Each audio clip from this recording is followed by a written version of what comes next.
it's gonna be hard to get back to being all jokey. I know, but let's continue reading, and if you guys want updates about this, like if you want to know what happens to her or what happens to him, I might keep you updated over the time. Like if she's out of the house and she's in a safe place, I will of course tell you guys that. If not, if nothing else happens, I will just keep it quiet. But yeah, okay. It's a terrible situation all around. Yeah, I know, right? I told her like I'm willing to like just fly over if she ever needs me to be there. But from the sound of it, she will find a place to stay by her friend's place for now. Which, yeah, that's probably the best thing to do. I feel homesick for a place I'm not even sure exists is the next SCP. So, do you guys understand also why the previous SCP like made me a bit angry? Because I was like, man, this is about a person getting beaten up, and I'm talking about a friend who got beaten up. This is not a good coincidence. But hey, let's read I feel homesick for a place I'm not even sure exists. I mean, I feel like that's a thing you can have, right? Like, for example, if you look at the Shire from Lord of the Rings, that's a place that technically doesn't not exist. I mean, it does, of course. It's filmed in real life, like it's filmed in New Zealand and all that stuff. But technically, the Shire is not a real thing. And you can just look at that and be like, man, it feels like I belong there. Isn't this just liminal space? Oh, you know, that could be it. SCP-1831 is currently stored within a minimal security lockbox inside 551. I almost read minimal space because you said it in one, so I was like, wait a minute. Description: SCP-1831 is a Polaroid photograph circa 2002. It depicts the supposed backyard of a household. It is unknown if this household exists. On the back of the photograph are the words "the prison heart, Big Brother" written with a marker. When the subject reviews SCP-1831 and attempts to focus on anything present within it, they gain memories regarding that specific item from their childhood, despite those events never occurring. Any particular item within SCP-1831 can trigger this. This effect only works on subjects born between the year 1976 and 2002, and here we have a digital reproduction of SCP-1831. Click to enlarge. Yes, please. What a shithole. What a place. Why would you look at this? This is right. Oh, I feel right at home. Honestly, that's where the brother of my friend belongs. I'm sorry. It's going to be in my head for a while. Addendum 1. Testing logs. The following tests were performed to measure SCP-1831. I can't read numbers. 1831 capabilities. The tests were conducted with D3731, a male born in 1991. Following the conclusion of the test, D3731 was administered Class A amnestics and was assigned to a new project.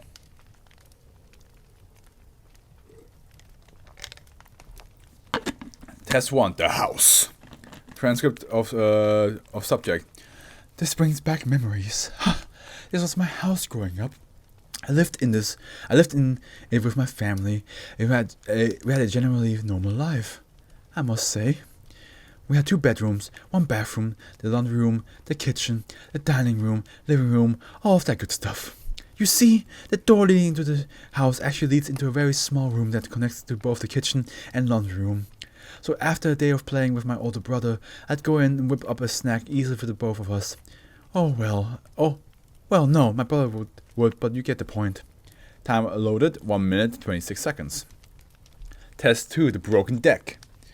I'm surprised that thing lasted for so long before batting the dust. Me and my brother constantly jumped, slid, and hit with that thing like it was a red-headed stepchild, haha.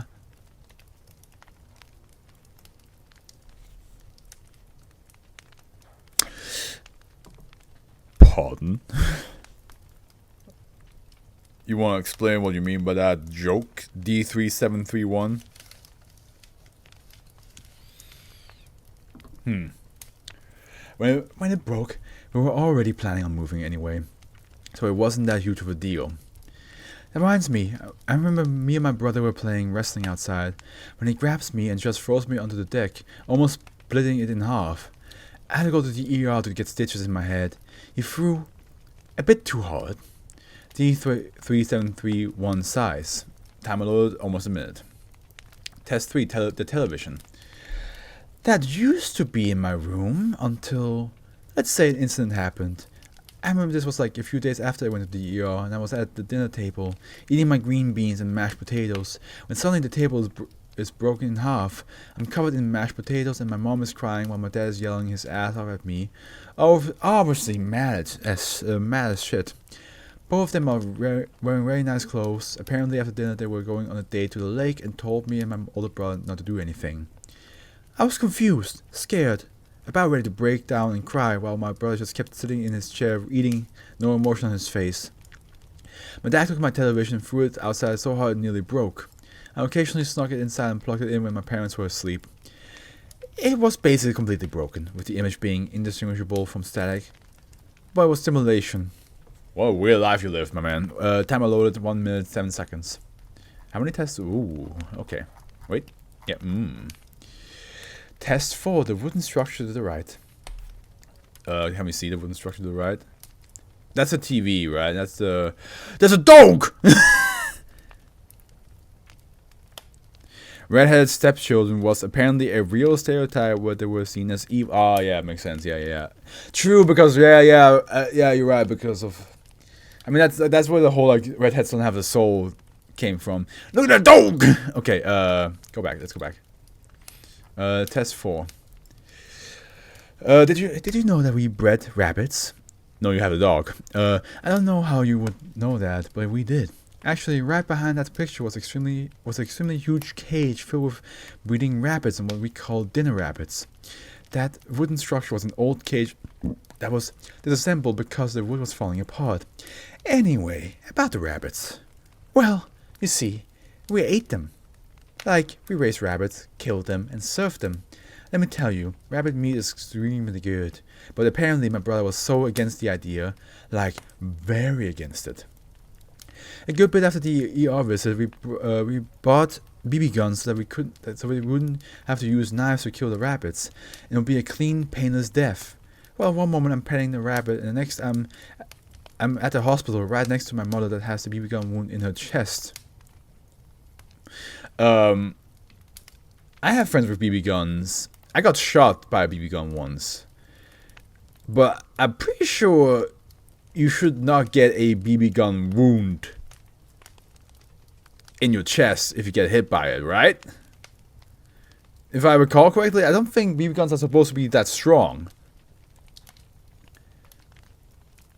So I assume he had a real gun and thought it was a BB gun. It wasn't a real gun, so she made a recovery. My father spanked me that night and even took out his rhinestone-encrusted belt and mauled my butt to oblivion. Rhinestone? Apparently, I shot my mom with a BB gun within the last... Apparently I shot my mom with a BB gun within the last time. I don't know how to fire a gun, even now. 2 minutes, 17 seconds. To be fair, he could just be making this shit up. Yeah, I mean, clearly. like, whatever he's touching is making him have some sort of story. At the end, this whole thing is made up. Am I made up? Am I made up? Is Henry made up?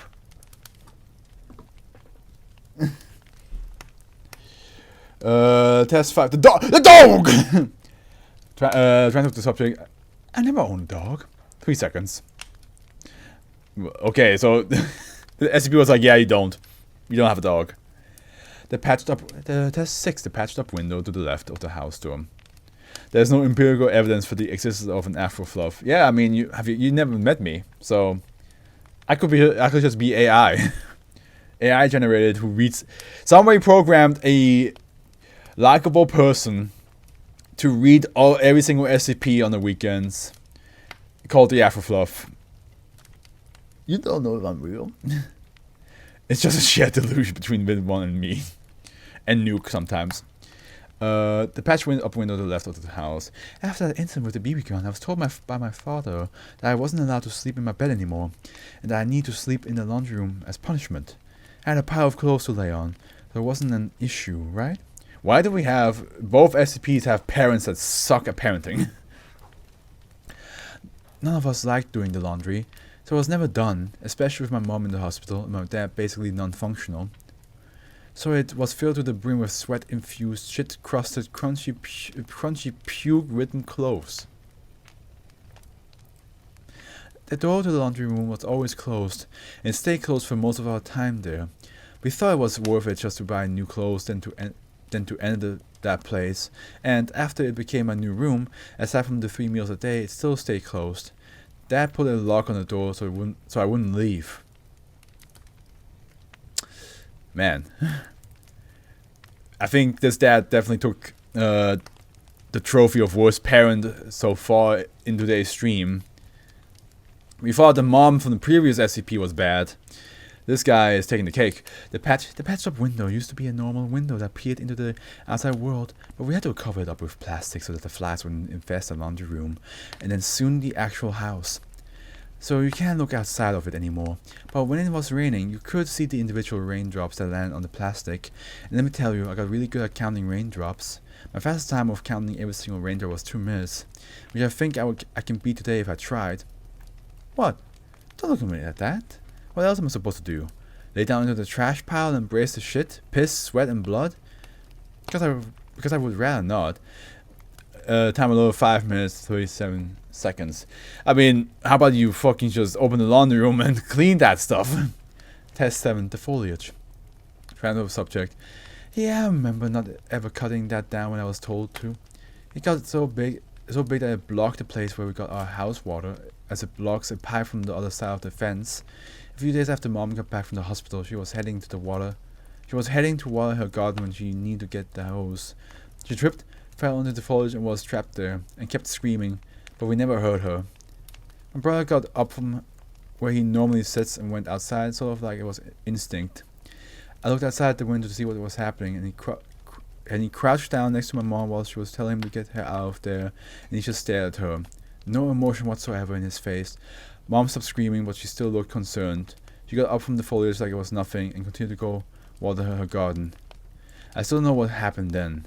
1 minute. Okay, so for some reason, the brother and the mother seem to become like emotionless beings after a while in his stories, which I wonder why. Because I don't think that's an effect of the SCP, is it? Like, yeah, he thinks that this whole place is his childhood home. But why does what's the point of the SCP making him also believe that his brother and mother suddenly just like went from like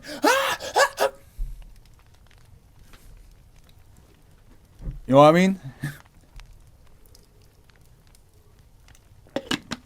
Is it because like the SCP itself cannot think of any addition to the story anymore? Test 8, the white colored house. You know, it's kind of weird that the sky was always the color of the house. The sky was always the color of the house. Pardon? Oh, because like gotcha. People suddenly becoming emotionless is a pretty spooky trope, yeah. The AI was disabled. That is it. You guys know that if I become emotionless, that means that the AI on my side has become disabled. Whoever programmed me didn't update me. So if I ever go from like who I am now to just unknown. I remember one sleepless night when my drunken dad forgot to put the lock on the door. I was able to move around in the house. I don't remember where my mom was. For the next few weeks I never saw her, so I can assume what happened to her. I opened the door and went from the laundry room to the kitchen. I saw empty glass bottles everywhere. That was literally stopped me from going further. I decided why the fuck not, and picked up a half an empty bottle and took a quick drink. It was alcohol. I wasn't surprised. So if you ever see me like that, then you know. But yeah, your theory might be correct. Oh, you think like the SCP just has no idea how to continue? The house and the sky always being the same color. Could be because it's that way on the photograph. There's no additional information on when the sky was not that color of the house in the photo, so it doesn't. Yeah. That makes sense to me. It's like, oh, the house was white and the sky was always white. That's because in the photo it is like that. It stayed like that. I needed to pee, so I went to the bathroom and did my business. Wait, so let me, but the next few weeks I never saw it, so I can see what happened to it. I opened the door and went from the laundry to the kitchen. Okay, I need to pee, so I went to the bathroom and did my business. During this, I suddenly had a very bad nausea and puked, missing the toilet completely. I then slipped on the puke while still peeing, managing to pee literally everywhere in the room. I felt that... Listen, I know like this SCP is like making him think all this, that this is his childhood place, but no power on earth will ever make me admit that, yeah, one day I fucking went to the bathroom and pissed, but then I felt nauseous and I puked and I slipped and I was still peeing. Nothing on earth will ever get me to admit that that happened to me. I fell down and hit my head on the rim of the toilet. There's now blood, piss, and puke everywhere. That must be the blood, piss, and puke that he mentioned in the previous story. The door opens and my brother walks in, all while looking at me. He doesn't have a smile nor a frown. He didn't have any emotion in his face at all. I'm blacking out, and all I can see is my brother looking down at me, unimpressed. The darkness embraced my eyes, and D3731 begins to cry. I never had a brother.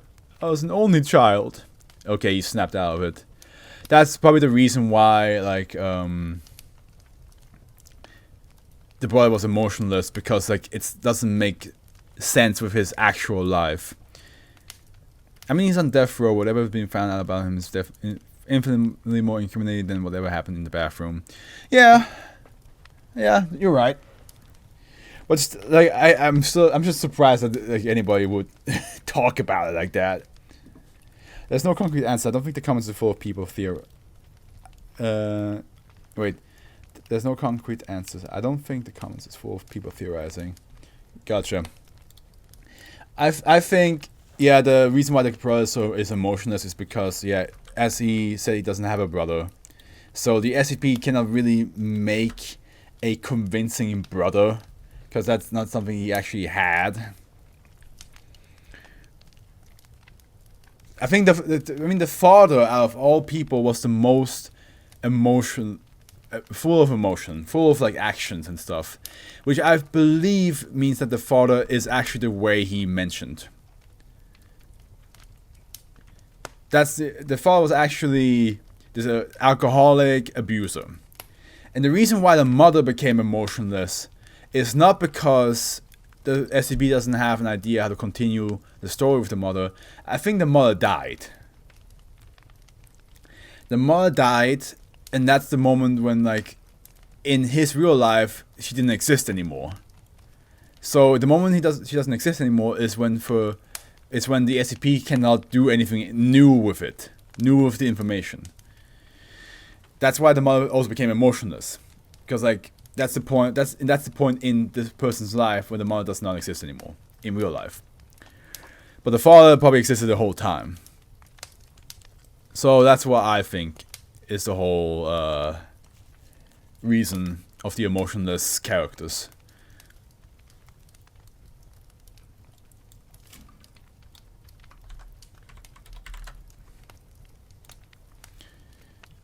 I might be wrong though. It could be something completely else. But I feel like that's the case.